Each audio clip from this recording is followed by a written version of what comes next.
Over the last few months, we've discussed a variety of things. We started out with talking about what the three pillars are to build a solid foundation under any kind of business that you want to run. We've talked about your skill sets, how to examine yourself, how to determine what skill sets you need to learn and which skill sets you need to hire out and bring into your organization. And we've talked about consumer direct marketing, and that's a way with no investment you can actually build a business that can give you residual income for the rest of your life. But today we're going to look at something that you do have to put money into, and often it's hundreds of thousands of dollars to get started. And that's the subject of franchising. I think you'll be amazed at how many different things you have to take into consideration before you jump into this way of doing business. So let's get started.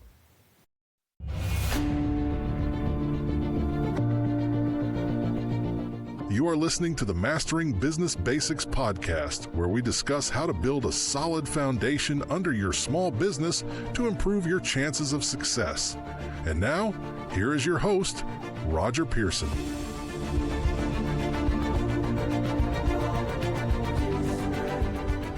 The biggest advantage of buying a franchise that you're going to be able to sell goods and services that already have an instant name recognition. Everybody knows what McDonald's is or Burger King is or Taco Bell is.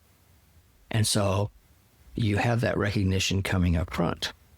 But there's a lot of things you need to take into consideration before you say, oh yeah, I'd like to own one of those businesses. That would be great, because not all franchises are created equal. And probably some of them are slated for failure before they even start. And that's unfortunate. So you need to be able to investigate, and you need to be able to evaluate a franchise opportunity. I mean, a franchise enables you, the investor or the franchisee, to operate a business. You pay a franchise fee. You get a format or a system developed by the company, the right to use the franchisor's name for a specific number of years, and for their assistance. For example, the franchisor may provide you with help in finding a location for your outlet, initial training and an operating manual, and the advice on management, marketing, or personnel. During my decade of working in the restaurant business, for instance, I had the opportunity to manage some franchises. And of course, the first thing they did was send me to one of their other stores and go through a training program. Unfortunately, it was not a very comprehensive training program, but because I had worked every position there was in the restaurant business, I knew how to run a restaurant. And so I just looked at the way they wanted me to present their product, and I adapted it to that knowledge. Unfortunately, a lot of people get into a franchise and they don't know the basics of that business to start with. And so that's really at a disadvantage, because you can't depend just on the training that the company is going to give you. You have to have business basics. You have to have some business skills going in. Or if you're just investors, you better be very sure that people you hire to manage your franchises for you know that business and have a record of being successful in that business, or you're going to put yourself behind the eight ball just to start out. Now, owning a franchise comes with, there's defined costs, there's franchisor controls, and there's also contractual obligations that you have to deal with that you're not going to have if you're running your own small business that you've started yourself. For instance, the cost in exchange for the right to use the franchisor's name and benefit from their assistance, you're going to pay some or all of the following things. And you have to take this into account. You're going to have an initial franchise fee. Your initial franchise fee will typically range from tens of thousands of dollars to several $100,000. And a lot of times it's non-refundable. If you don't make it work, you're not going to get your money back. And you could also face significant costs to rent, to build, to equip an outlet, and to buy initial inventory. And you may also have to pay an operating licenses, insurance, and a grand opening fee to the franchisors to promote your new outlet. That can add up. There's going to be continuing royalty payments that you have to make to the franchisor. And it's usually based on a percentage of your weekly or monthly gross income. Typically, you must pay royalties for the right to use the franchisor's name, even if you're losing money. They have to be paid first. And a lot of people don't realize that. You may have to pay royalties for the duration of the franchise agreement, even if the franchisor doesn't provide the services it promised, and even if you decide to terminate your franchisee's agreement earlier. You're still on the hook for those negotiated fees that you agreed to up front. You may also have to contribute to an advertising fund. Some portion of the advertising fees may be allocated to national advertising or to attract new franchise owners rather than to promote your outlet. So you're helping the company promote the entire chain. You have to take that into consideration. And to ensure uniformity, franchisors usually control how franchisees conduct business. These controls significantly restrict your ability to exercise your own business judgment. Some of the things a franchisor may control is your site approval. Many of them retain the right to approve sites for their outlets, and they may not approve a site you want. Some franchisors conduct extensive site studies as part of the approval process. And a site they approve because of this actually may be more likely to attract customers. So you need to listen to it. You just can't be stubborn about it. And that's why that's usually written into the contract someplace, that they have to approve the site. They may impose design or appearance standards to ensure a uniform look among all of the outlets under their name. And some require periodic renovations or design changes. Complying with these requirements can also increase your costs. I know we have a Taco Bell here, and in the last 10 years, I've watched them remodel it twice to come up to modern signage and everything. And so that's a cost you got to put money away for. And they also may restrict the goods and services that you sell. For example, if you own a restaurant franchise, you may not be able to make any changes to your menu. If you own an automobile transmission repair franchise, you may not be able to perform other types of automotive work like brake or electrical system repairs. They may require you to operate in a particular way. For instance, they may dictate the hours you're open. They may have to have pre-approved signs, the employee uniforms, the advertisements. In some cases, they demand that you use certain accounting or bookkeeping procedures. And a franchise advertising cooperative may require you to sell some goods or services at specially discounted prices. I see that at Subway all the time. They're always advertising special discounted prices.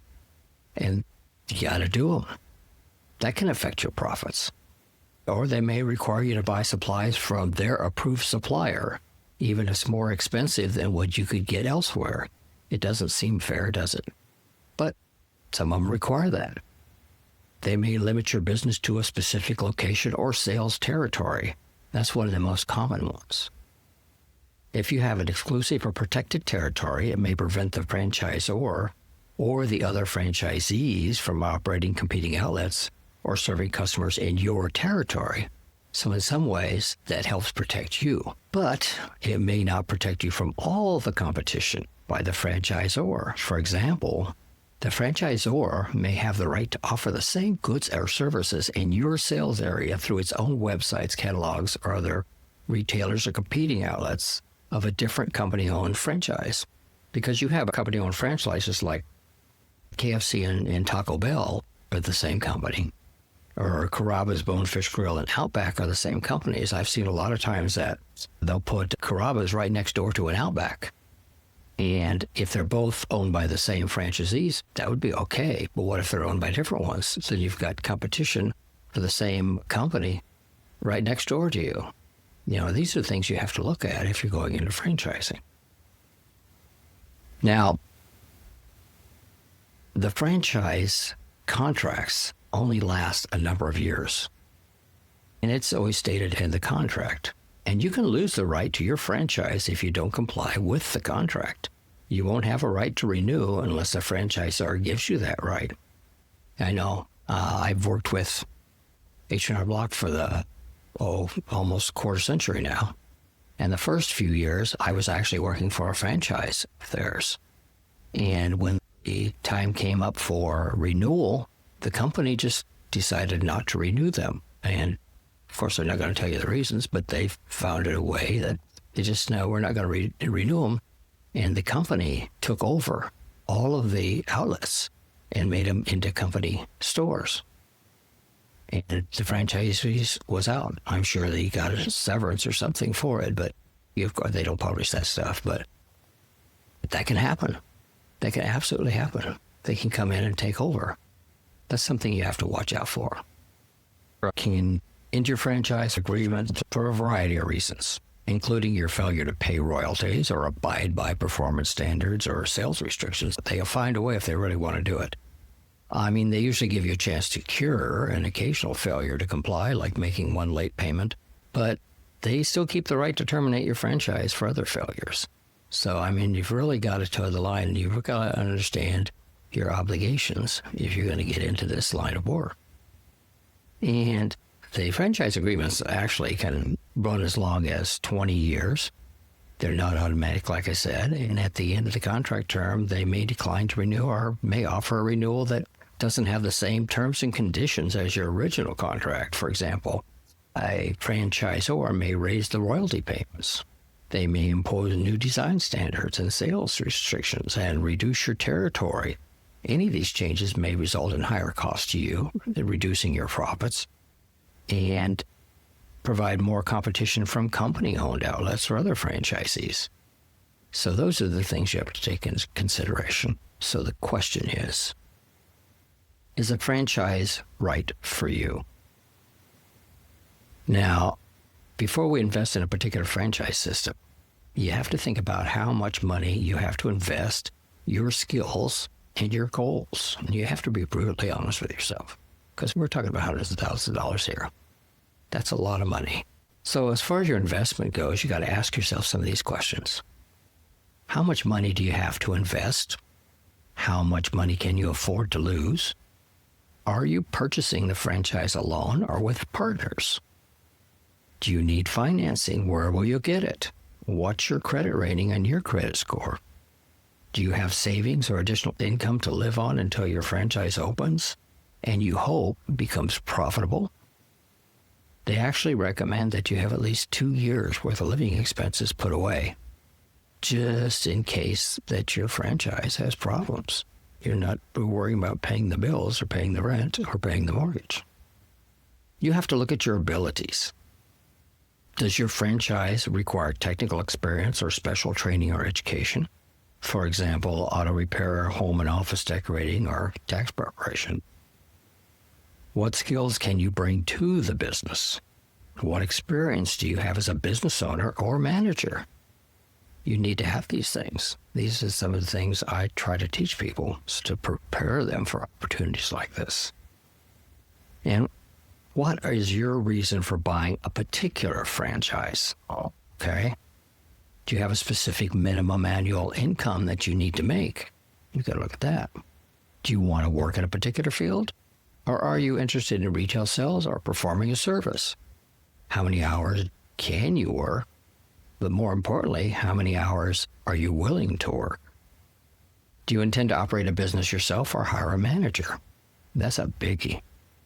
Will franchise ownership be your main source of income or supplement to your current income? Are you in this for the long term? And would you like to own several outlets? Are you willing to let the franchisor be your boss? I mean, to really, really be profitable, I think most people that get into franchising, their goal is to own multiple outlets. And I've known several people that have owned McDonald's. I had a relative that did. He owned 8 of them. He was very successful, but it took him a lot of work to do that. There was another one here in town that I think they owned 25, and it was very profitable. And when you get time to retire and you go to sell those established businesses, you can walk away with a lot of money. So it's worth the effort. You just have to determine whether it's worth the effort for you, because it is a lot of work and you put a lot on the line. But if you decide to do this, how do you find the right opportunity? How do you start doing your research to find the right opportunity? And the first thing is always the franchisors' websites to find information about their franchise. But there's many other ways that you can find out about them. And by all means, you should do this. But let's look at some of them. The first thing is to look at local outlets. It's always a good idea to visit franchise outlets in your area and talk to the owners about their experience with a particular franchisor to see how they've been treated. Try to get hold of a franchise handbook if you can. A franchise opportunities handbook is usually available from a library, or you can even find them online nowadays.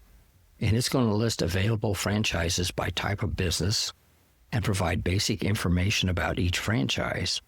And you can use a handbook to find a franchise if you don't know the type of business you want, or to see which franchises are available for the type of business that you're interested in. And there's a lot of them out there. You could attend a franchise exposition. Yes, they do have them. And this allows you to see and compare a variety of franchise possibilities at one time. They all have their booths set up, and they're all willing to talk to you about their franchise opportunities. But before you attend, you should research the kind of franchise that may best suit your budget, experience, and goals. This is why it's so important to look at yourself as well and answer those questions first. When you find an industry that appeals to you, ask a lot of questions and take your notebook along, because you're going to want to make a lot of notes about all of these so that you go back and research them even more. Some of the questions that, if you go to an expo, you should ask, for instance, are how many franchise outlets are there and where are they? What are the territories? What's the initial franchise fee? What are the additional startup costs? Are there continuing royalty payments? How much are they? What management, technical, other support does the franchisor offer? What control does the franchisor impose? How long has the franchisor been in business? Exhibitors may often offer you incentives to attend a promotional meeting to discuss the franchise in detail. And these meetings can be another source of information and give you a chance to raise questions.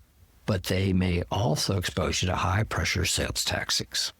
So be prepared to walk away from any franchise opportunity and promotion that does not fit your needs.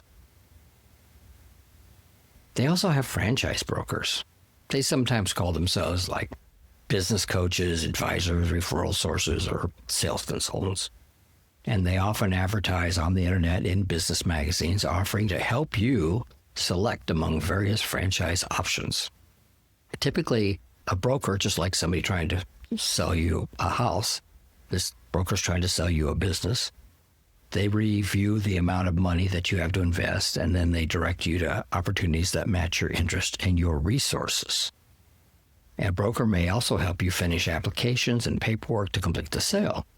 They often work for franchisors and are only paid if a sale is made, thus the high-pressure sales gimmicks that you may come across. So before you decide on a broker, consider whether you need a broker's services, or you can just get enough information by shopping online or reading trade magazines or using the internet. The information is out there. You just may have to work for a little bit to find it all. Or use your friendly AI. That's amazing how much time that saves. So some franchisors, brokers may claim to be able to match you with the perfect opportunity because they represent a wide range of business sellers. And that may be true or not. You should ask how many franchisors the broker represents. A broker who represents only a few franchisors will give you limited suggestions. And some franchise brokers may claim they will suggest only those franchises that meet certain standards. You may think this means that your risk is limited because the broker weeds out poor investments. But in fact, brokers represent any franchisor willing to pay them a commission for a sale. A broker who does that It might direct you to a franchisor that's failing or doesn't have a strong history. As long as they get paid, they don't care. And there are those unscrupulous people out there. So you should ask a broker how he selects the franchisors to represent, and ask to see the selection criteria and how many franchisors the broker has recently turned down.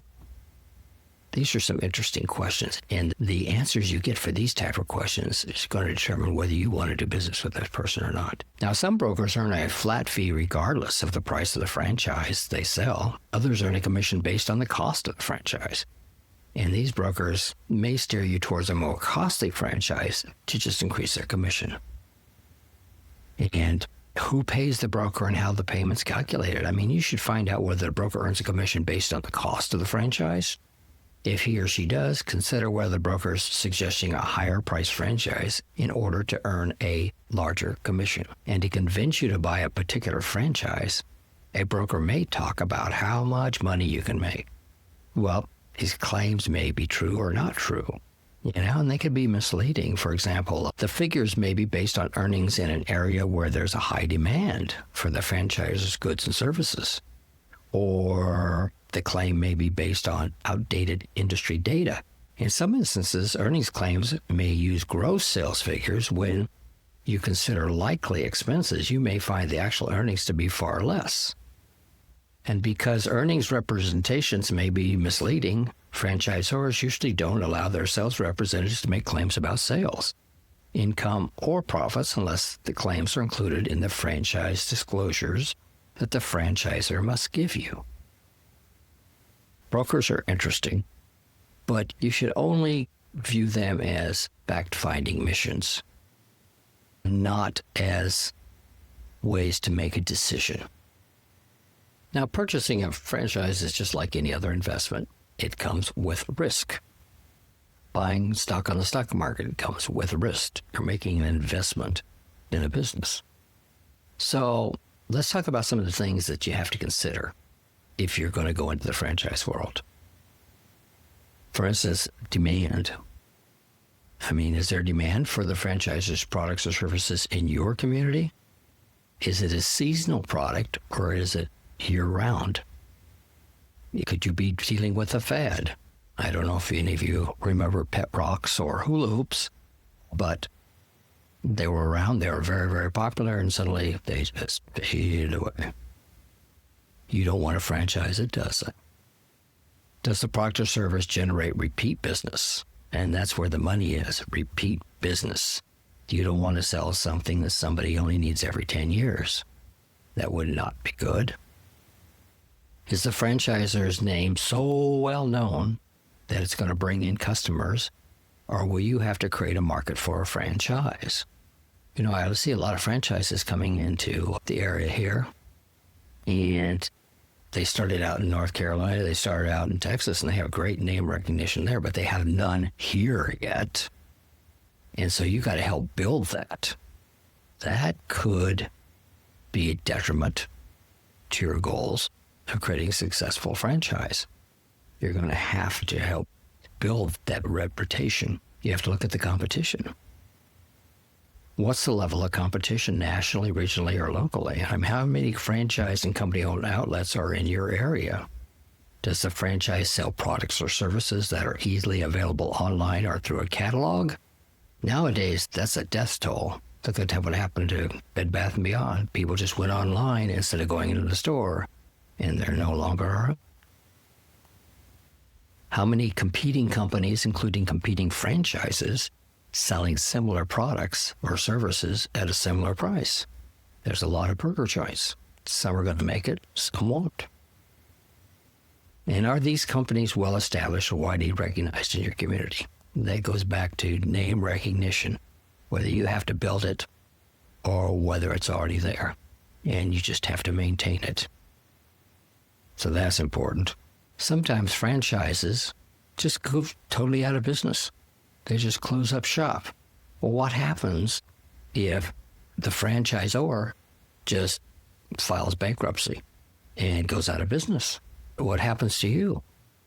And so these are some of the things you have to consider too, and you have to look at the documentation for them. There's been a lot of them. Most of it's because of poor leadership. You know, you've heard of Blockbuster, no longer around. Quiznos, Roadhouse Grill, Burger Chef. They were all great franchises at one time. But the leadership of the franchise just was lousy. They mistook the market, or they were just terrible business people. And they ended up ruining it. They made stupid decisions, just stupid decisions.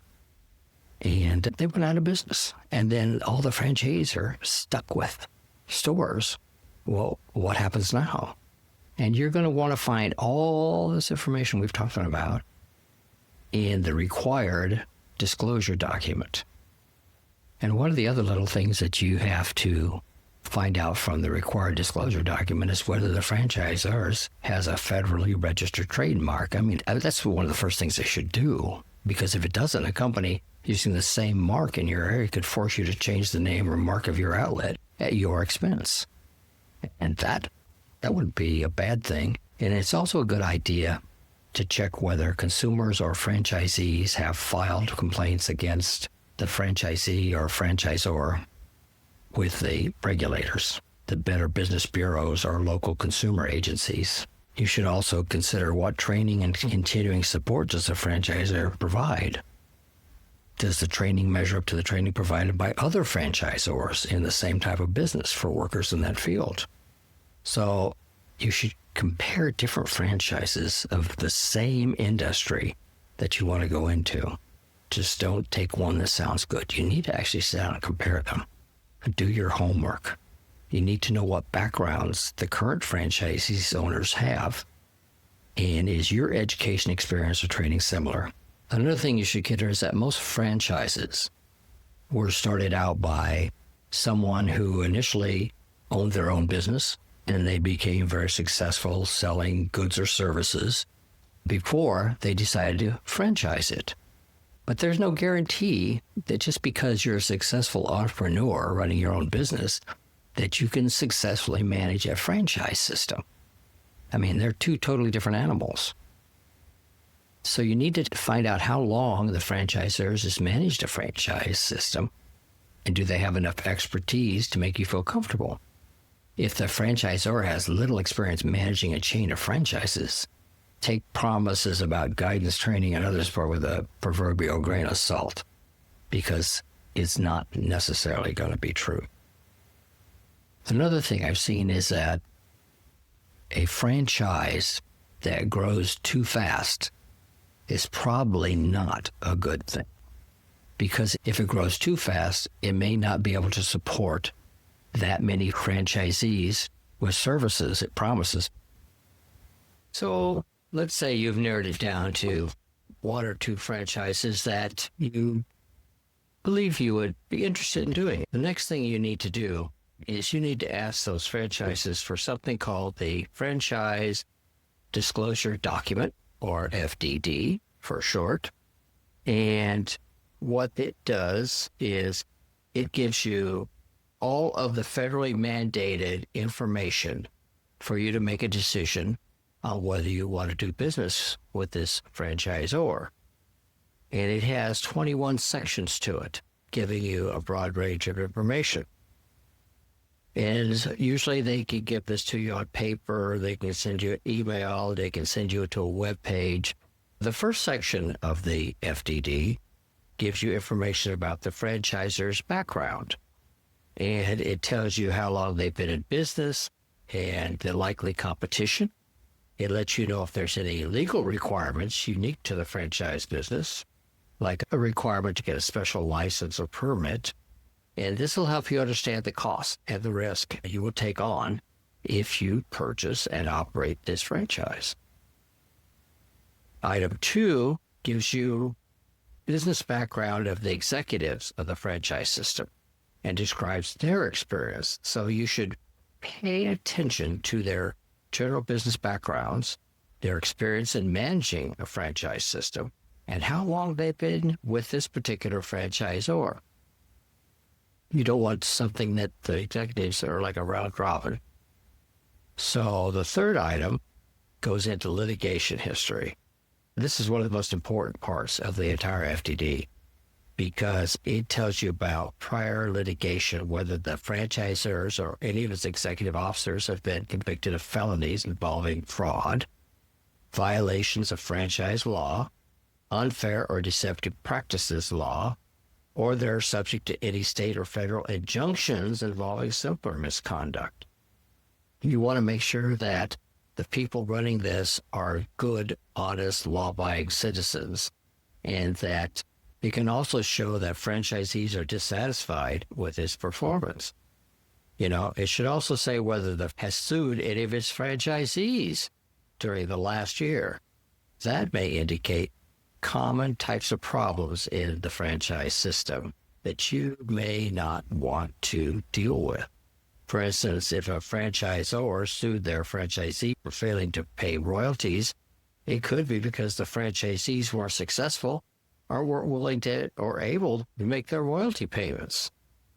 These are things you need to know. Number 4 is bankruptcy.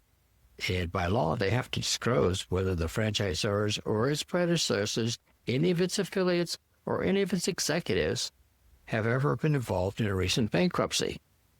Might be interesting to know. Items 5 through 7 deal with initial and ongoing costs. And these are costs that are involved in starting and operating a franchise, including the deposits or franchise fees that may be non-refundable, or costs for initial inventory, size, equipment, leases, or rentals. And it also explains ongoing costs like royalties and advertising fees. But there's some things you may want to, in addition to that, it doesn't spell out, like what are the grand opening, other initial business promotions, the business and operating license needed, the product or service supply costs, the real estate and leasehold improvements needed, the required equipment that you're going to have to buy, such as computer systems or security systems, what kind of training there is, what's going to be the cost of that, what's the cost of business insurance, and what's the cost of compliance with local ordinance like zoning or waste removal, fire, or other safety codes, or maybe even employee salaries. What's the going salary they advise paying? So you'll need to investigate other additional ongoing costs that aren't described in 5 to 7. And there's other costs such as accounting or legal help. And lawyers and accountants are not cheap either. So you have to take those into consideration that may not be spelled out initially in these items 5 through 7. And 8 through 12 go into the supplier, territory, and customer restrictions of the franchise agreement. And they tell you what suppliers you must purchase your goods from, the goods or services that you may offer for sale, where and to whom you can sell the goods and services, the use for internet to sell services or goods to customers within and without your territory, and the right of the franchisor or other franchisees to use the internet to solicit customers or to sell your territory.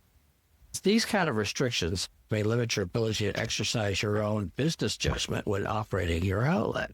So do they violate the way you want to do business? That's the basic it. If you have a business background, and hopefully you do if you're going into a franchise. So if the franchisor does not limit the territory where each franchise can sell, the franchisor or other franchisees just may compete for you for the same customers by establishing their own outlets or selling through the internet catalogs and telemarketing.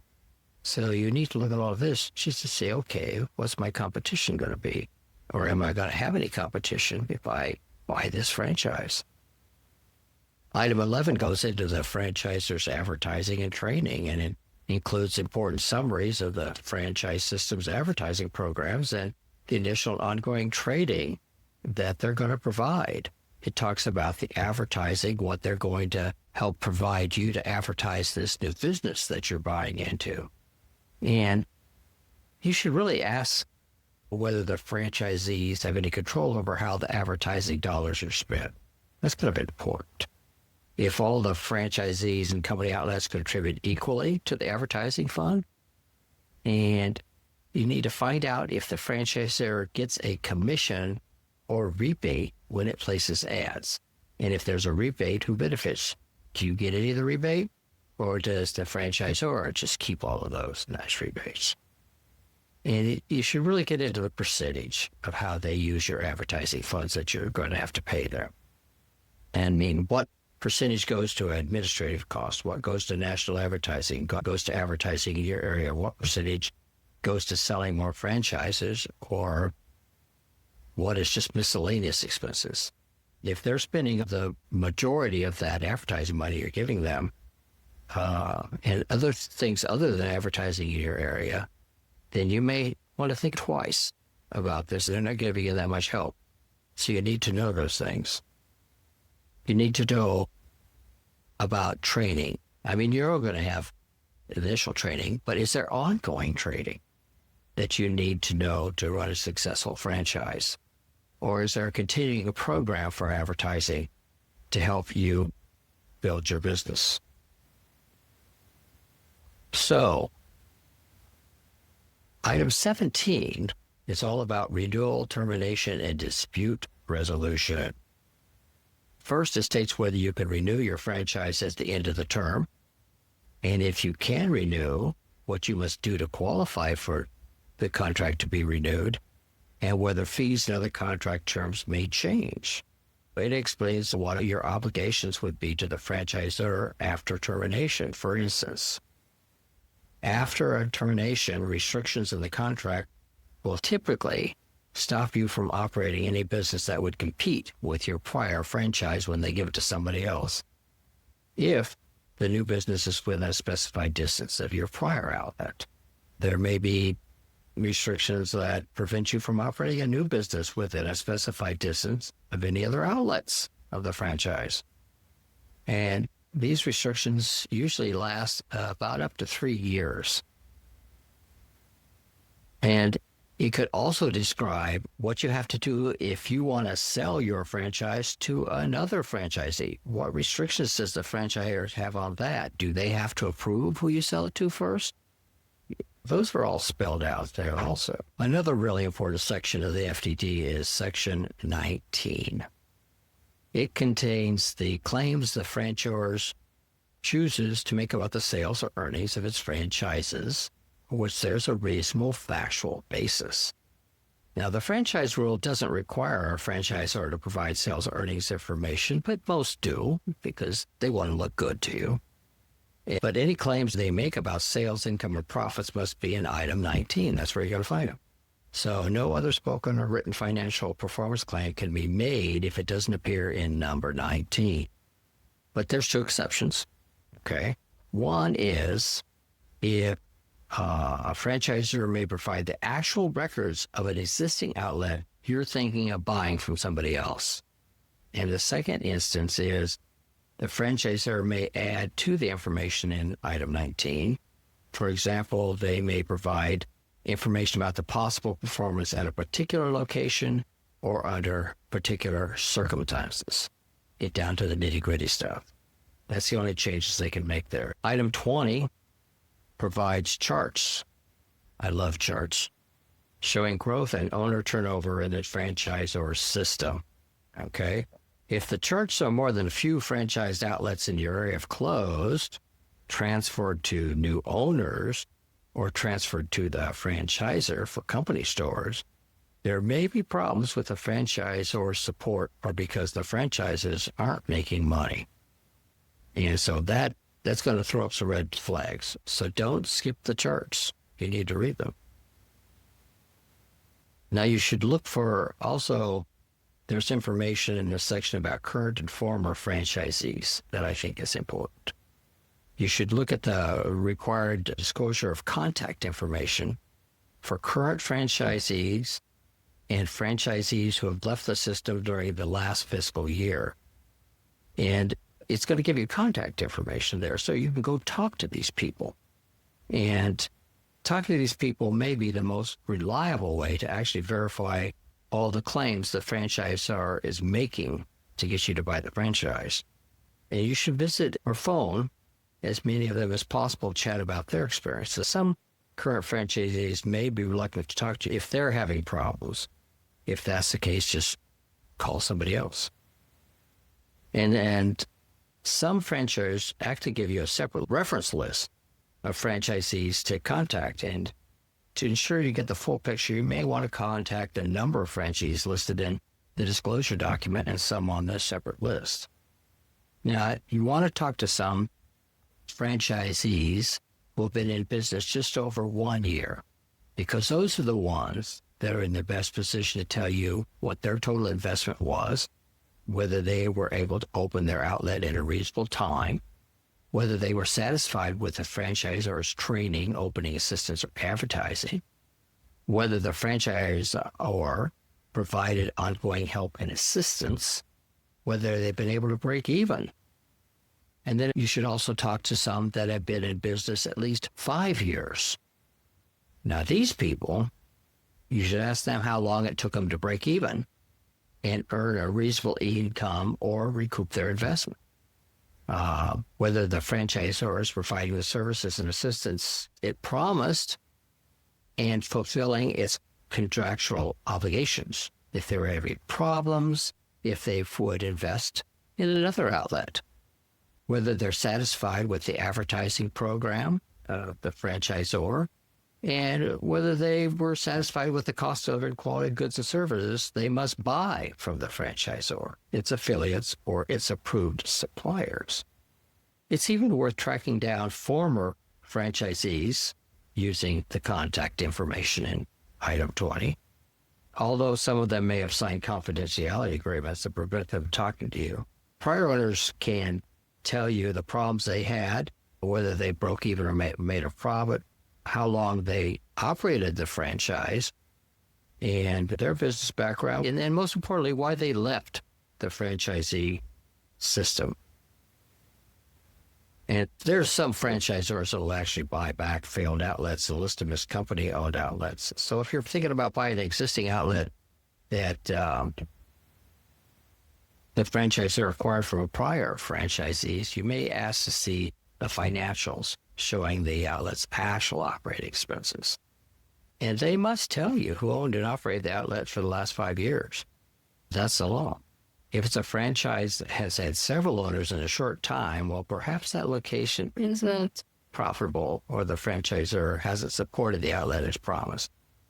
So contacting as many of the previous owners over a wide range is probably the most important thing that you can do in determining if you want to spend your hard-earned money with this company or not. There's also franchisees associations that you can get important sources of information from, and that's listed.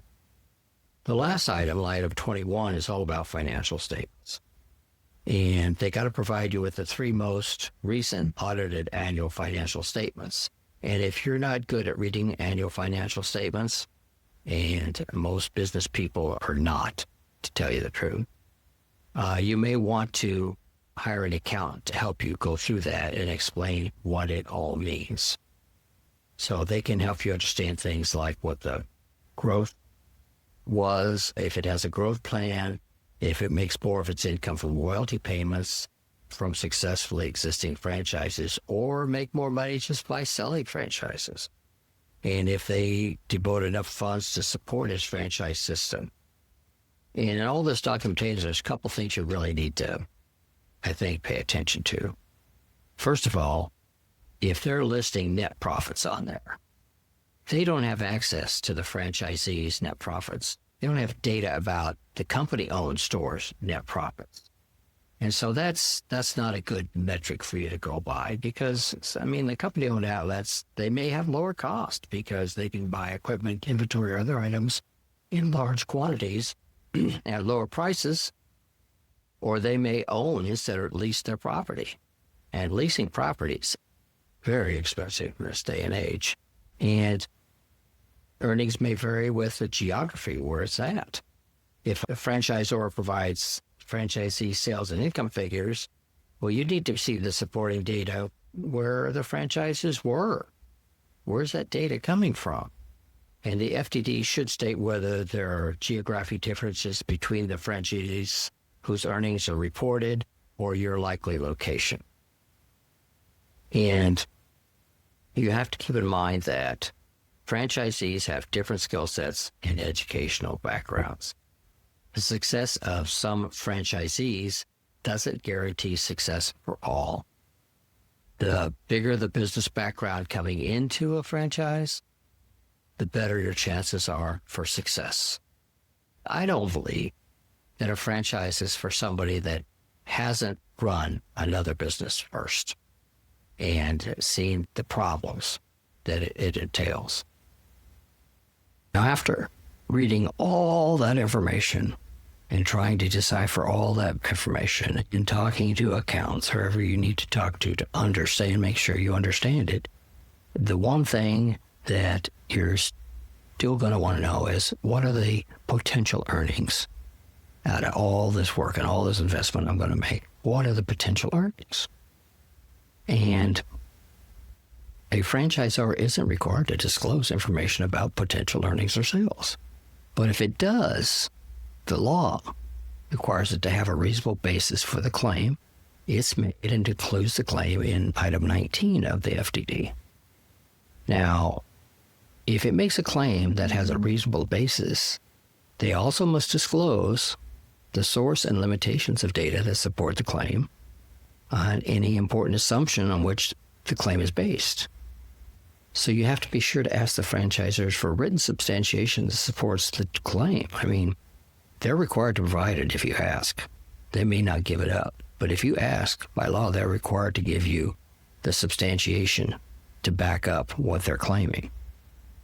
And again, that's where you may want an accountant to help you go through all of that substantiation documentation. But when you can review the earnings claims, you got to consider a couple of things. I mean, is the earnings claim typical for a franchise in this system? Suppose that a franchisor claims that the franchisees in the system earn $50,000 a year. The claim may be deceptive if it doesn't represent the typical earnings of franchisees. The FDD should tell you how many franchisees the franchisor has, how many it surveyed to get that figure, and the number and percentages of franchisees who reported earnings at the level claimed. So you can break it down. Averages don't tell you anything.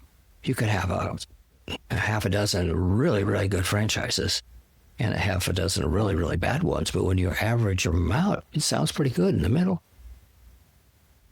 If a franchisor claims that its franchisees earn an average income of $75,000 a year, for instance, that tells you very little about individual franchisees performed.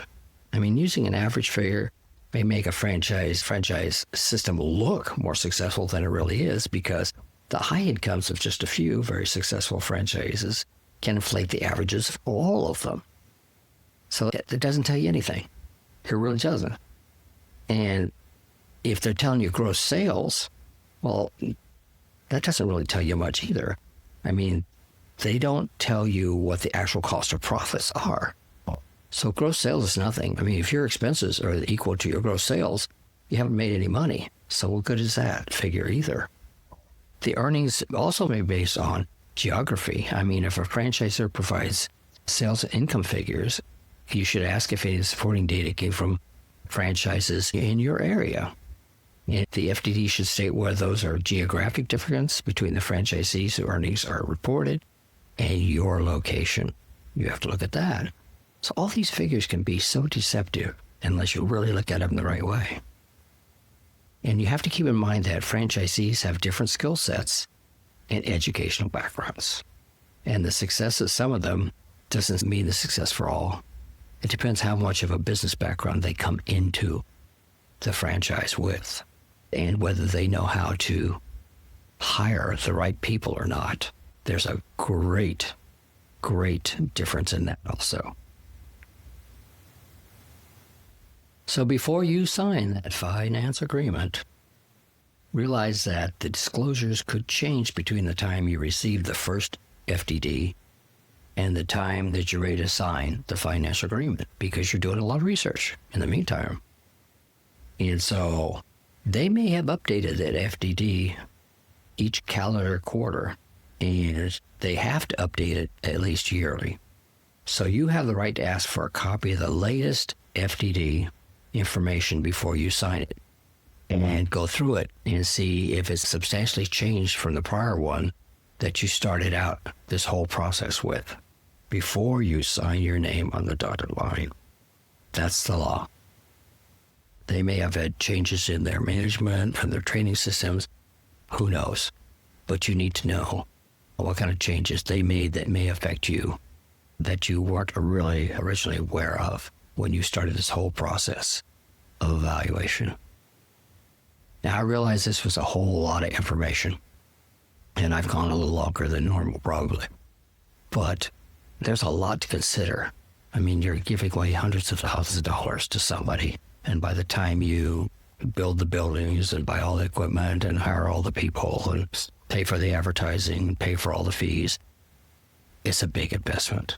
But it could be very, very lucrative.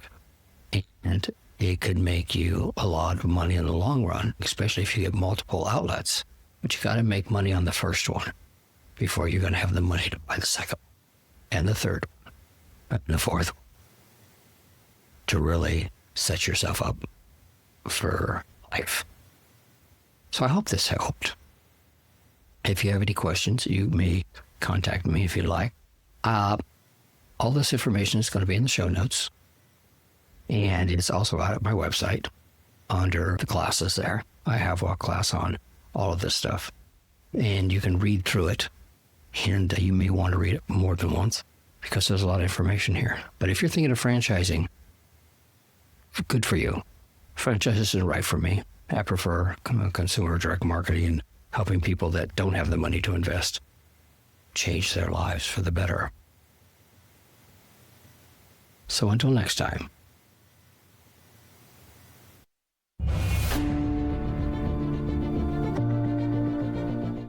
You have been listening to the Mastering Business Basics podcast with your host, Roger Pearson.